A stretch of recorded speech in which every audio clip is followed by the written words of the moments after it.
2025 മെയ്യിലെ current affairs ആണ് നോക്കാൻ പോകുന്നത്. അപ്പോൾ ഏറ്റവും ഇമ്പോർട്ടൻ്റ് ആയിട്ടുള്ള ഒരു കാര്യമാണ് ആദ്യമേ നോക്കാൻ പോകുന്നത്. വിഴിഞ്ഞം ഇന്റർനാഷണൽ സീപോർട്ട് എന്നുള്ളതാണ് നോക്കാൻ പോകുന്നത്. അതായത് വിഴിഞ്ഞം തുറമുഖം എന്ന് പറയുന്നത് കമ്മീഷൻ ചെയ്തത് 2025 മെയ് 2-നാണ് കമ്മീഷൻ ചെയ്തത്. ഇന്റർനാഷണൽ സീപോർട്ട് വിഴിഞ്ഞം കമ്മീഷൻ ചെയ്തത് 2025 മെയ് 2-നാണ്. നരേന്ദ്രമോദിയാണ് കമ്മീഷൻ ചെയ്തത്. ട്രയൽ റൺ ഉദ്ഘാടനം ചെയ്തത് പിണറായി വിജയനാണ്. ട്രയൽ റൺ ഉദ്ഘാടനം ചെയ്തത് ഏകദേശം 240ഓളം കപ്പലുകൾ ആ സമയത്ത് ഇവിടെ എത്തിയിട്ടുണ്ടായിരുന്നു.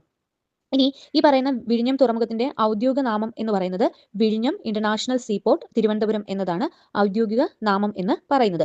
വിഴിഞ്ഞം തുറമുഖത്തിന്റെ മാനേജിംഗ് ഡയറക്ടർ എന്ന് പറയുന്നത് ആരാണ്? ദിവ്യ എസ് അയ്യർ ആണ് മാനേജിംഗ് ഡയറക്ടർ എന്ന് പറയുന്നത്. വിഴിഞ്ഞം തുറമുഖത്തിന്റെ സിഇഒ എന്ന് പറയുന്നത് ശ്രീകുമാർ കെ നായരാണ് സിഇഒ എന്ന് പറയുന്നത്. വിഴിഞ്ഞം തുറമുഖത്തിന്റെ സിഇഒ എന്ന് പറയുന്നത് ശ്രീകുമാർ കെ നായരാണ്. വിഴിഞ്ഞം തുറമുഖത്തിന്റെ കരാർ കമ്പനി എന്ന് പറയുന്നത് അദാനി ഗ്രൂപ്പ് ഓഫ് കമ്പനിയാണ്. 60 വർഷത്തേക്ക് അദാനി ഗ്രൂപ്പിന്റെ കരാറാണ് വിഴിഞ്ഞം തുറമുഖം ഏറ്റെടുത്തിരിക്കുന്നത്. വിഴിഞ്ഞം തുറമുഖം ഉൾപ്പെടുന്ന താലൂക്ക് എന്ന് പറയുന്നത് നെയ്യാറ്റിൻകര താലൂക്കാണ് വിഴിഞ്ഞം തുറമുഖം ഉൾപ്പെടുന്ന താലൂക്ക് എന്ന് പറയുന്നത്. ഇനി ഇതിന്റെ കോമൺ ആയിട്ടുള്ള പ്രത്യേകതകൾ, അതായത് ഇന്റർനാഷണൽ സീപോർട്ട് വിഴിഞ്ഞത്തിന്റെ പ്രത്യേകതകൾ നോക്കിക്കഴിഞ്ഞാൽ പൊതു സ്വകാര്യ പങ്കാളിത്തത്തോടു കൂടിയുള്ള ആദ്യ തുറമുഖ പദ്ധതിയാണ് വിഴിഞ്ഞം തുറമുഖം എന്ന് പറയുന്നത്. പൊതു സ്വകാര്യ പങ്കാളിത്തത്തോടു കൂടിയുള്ള ആദ്യത്തെ തുറമുഖ പദ്ധതിയാണ് വിഴിഞ്ഞം തുറമുഖം.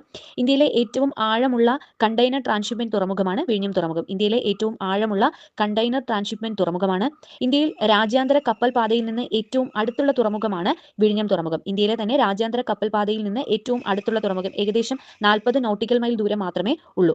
ഇനി അതുപോലെ തന്നെ ഇന്ത്യയിലെ ആദ്യത്തെ ട്രാൻസ്ഷിപ്മെന്റ് തുറമുഖമായി കേന്ദ്ര ഷിപ്പിംഗ് മന്ത്രാലയം അംഗീകരിച്ച തുറമുഖം കൂടിയാണ് വിഴിഞ്ഞം ഇന്റർനാഷണൽ സീപോർട്ട് എന്ന് പറയുന്നത്. വിഴിഞ്ഞം തുറമുഖത്തെത്തിയ ആദ്യ കപ്പൽ എന്ന് പറയുന്നത് ഷെൻഹുവ 15 2023 എത്തിയതാണ്.